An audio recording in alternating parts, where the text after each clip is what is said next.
Magandang umaga po, nandito po uli ang inyong kako-instruct na si Benny, nagbabalik. At syempre ang BS Hernandez 19 TV po, welcome back po muli dito sa aking munting channel.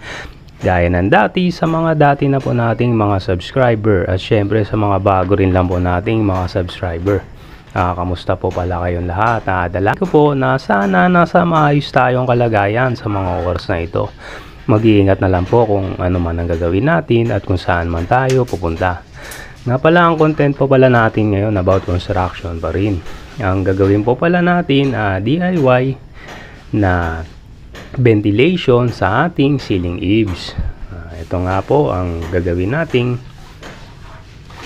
ngayong araw na ito. Ayan.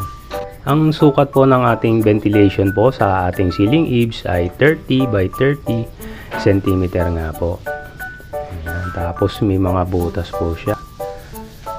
Ayan nga po, sinusukat natin yung pinaka magiging butas ng ating ventilation nga po.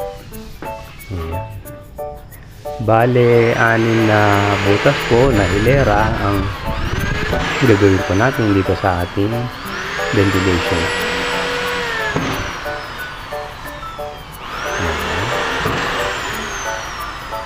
Gamitan po natin ng drill nga po. Ang una ko pong ginamit muna maliit na masonry bit muna, yung pang butas nga po sa bato. Ayan, yung talim na pambato po ang ginamit natin dito.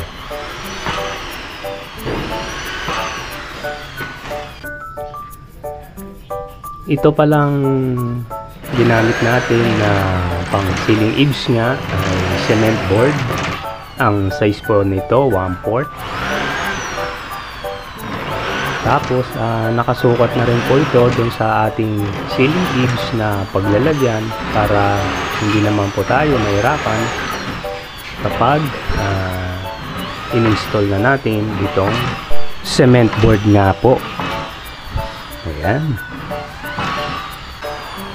Tapos ang isunod naman po na pangbutas, yung medyo mas malaki na ng konti doon sa nauna natin ginamit. Size naman po nito nasa 10 mm na po na masonry bit. Ayan po ang pinaka size nung sa butas po ng ating ventilation.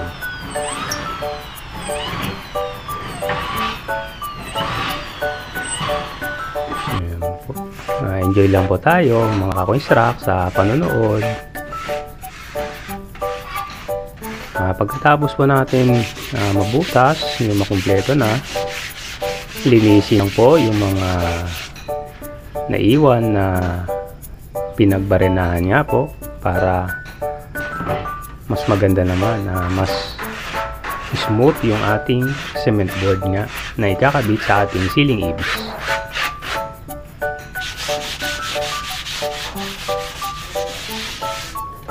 Pagkatapos po nito na mabutasan nga, lalagyan po natin ng screen yung pinakabutas ng ating ventilation. Ang ginawa ko nga po dito, nagcut na lang po ako ng frame na cement board. Doon ko rin po ikinapit yung screen. Pagkatapos idinikit nga po dito sa butas ng ating cement board nga po. Ayan. Yung screen po ilalagay natin dun sa loob po nung ating ceiling eaves po, hindi po sa labas. Ayan. Tapos pwede na nating install pag medyo natuyo na ng konti yung ating inilagay na screen. Yung kumapit na po siya dun sa board nga po na ating ikakabit.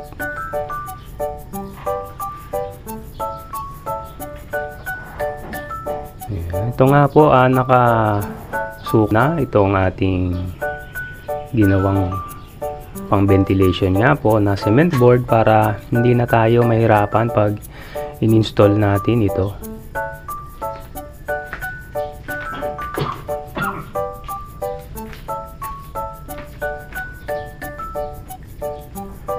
Tapos ginamitan po natin ng rivet para ikabit nga po yung ating cement board.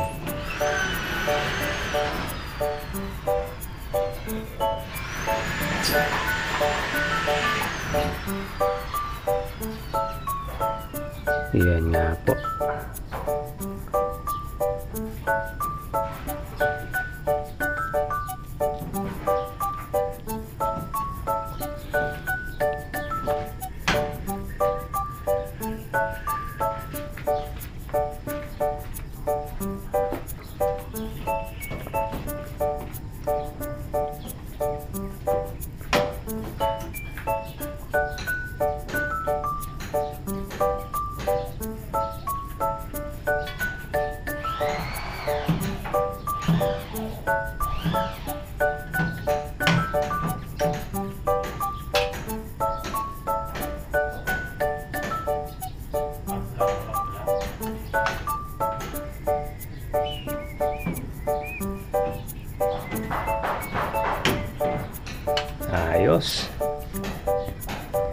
Ayos mga construct, tapos na tayo na maikabit nga itong ating ventilation na hole nga po dito sa ating ceiling eaves. Ayos, maraming salamat mga construct sa panonood nyo dito sa aking video vlog. Hanggang sa muli, kita-kita na lang po ulit tayo. Huwag nyo po uling kalimutan mag-like, share at subscribe at na rin po yung notification bell para update kayo sa mga next video vlog ko po. Muli, ingat-ingat na lang tayo at maraming salamat. God bless po. Bye-bye.